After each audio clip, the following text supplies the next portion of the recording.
តើបញ្ញាក្អែកក្លឹមវើក្លូតពេលដែលយើងសាងជាតួអង្គព្រាមហាភក្តេសក្នុងរចនាបថសម័យព្រំដា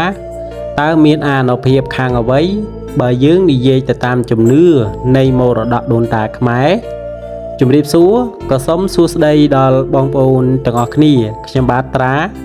នៅក្នុងថ្ងៃនេះខ្ញុំបាទមានប្រភេទបដិមាមួយអង្គដែលសាងចេញអំពីបញ្ញាក្អែកដើមវើក្លូតពុកម៉ែបងប្អូនទាំងអស់គ្នាហើយសម្រាប់បដិមានេះគឺជាព្រាមហាភក្តេសក្នុងសិល្បៈនាសម័យព្រំដាដែលខាងគ្រឿងខ្មែរអង្គរយើងបានសាងឡើង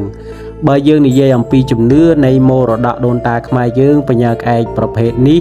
ត្រូវគេចាត់ទុកថាជាវត្ថុស័ក្តិសិទ្ធិពីធម្មជាតិដែលមានអានុភាពខ្លាំងក្លាណាស់ពុកម៉ែបងប្អូនដែលយើងមិនអាចនឹងមើលរំលងបានយោងទៅតាមការមានជំនឿរបស់ដូនតាខ្មែរយើងពាក់ព័ន្ធនៅលើមួយជំនឿទៅមួយជំនឿនៅលើអានុភាពក្នុងការគោរពនៅលើវត្ថុស័ក្តិសិទ្ធិបែបនេះគឺមាន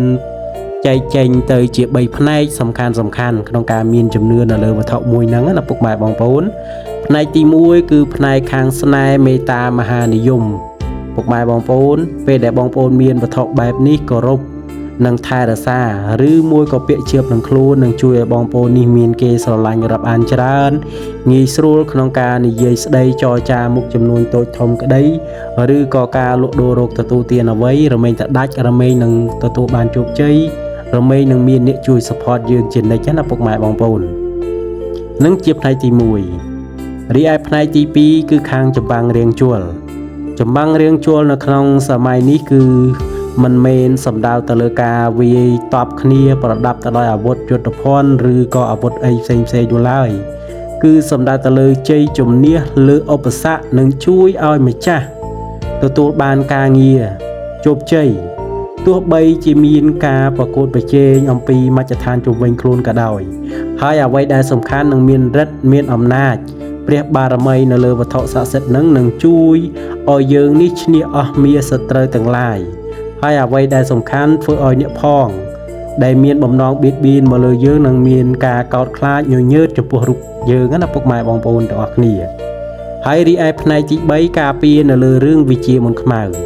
ការពារនៅលើវិជាមុនខ្មៅនិងអំពើអាក្រក់ចំណុចនេះគឺជាចំណុចដ៏សំខាន់នៃបញ្ញាក្អែកនៃក្លឹមវើក្លូតនេះផងណាពុកម៉ែបងប្អូនទាំងអស់គ្នាមិនថាអំពើនោះជាអំពើធ្មប់អំពើស្នេហ៍អំពើផ្អាប់អំពើអីបែបណាក៏ដោយឲ្យតែគេប្រើដោយវិជាមុនខ្មៅអាគមខ្មៅ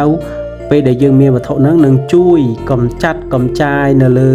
អាគមទាំងអស់នោះឬមួយក៏ជួយបណ្ដេញនៅលើអមនុស្សណាដែលកាចមិនថា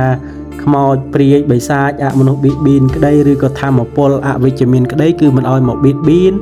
ឬមួយក៏នៅប្រសពជាមួយនឹងរាងកាយរបស់យើងបានឡើយបើសិនជាយើងបានរក្សានៅលើវត្ថុហ្នឹងហើយដាក់ជៀបនឹងខ្លួនណាពុកម៉ែបងប្អូនទាំងអស់គ្នាហើយបើម្យ៉ាងវិញទៀតពាក់ព័ន្ធនៅលើព្រះគណេសណាពុកម៉ែបងប្អូនមូលហេតុអីបានជាបដិមាផ្សេងយើងមិនសាងយើងបែរជាសាងនៅលើតួអង្គព្រាមហាភក្តេសហើយអ្វីដែលសំខាន់គឺនៅក្នុងរចនាបថនាសម័យព្រំដាដៃម្ខាងកាច់ភ្លុកយកមកកាន់ដៃម្ខាងទៀតគឺកាន់ចានទ្រប្រម៉ោយណាពុកម៉ែបងប្អូនសិល្បៈបែបនេះគឺមានអានុភាពខ្លាំងផ្នែកខាងពង្រឹងស្មារតីបញ្ញាហើយក៏ជាព្រះនៃជោគជ័យពុកម៉ែបងប្អូនទាំងអស់គ្នាគឺពិសេសត្រង់នោះហើយទើបគ្រឿងខ្មែរអង្គររបស់យើងខ្ញុំខំសម្រិតសម្រាំងការសាងឡើងដោយយកចិត្តទុកដាក់ដូច្នេះហើយសម្រាប់បងប្អូនទាំងអស់គ្នាដែលមានឧបនិស្ស័យនៅលើតួអង្គព្រាមហាភក្តេសដែលសាងចេញអំពីបញ្ញាក្អែកនៃក្លឹមវើក្លូតនេះក៏អាចធ្វើការទំនាក់ទំនងមកកាន់គ្រឿងខ្មែរអង្គរយើងខ្ញុំបានសូមអរគុណ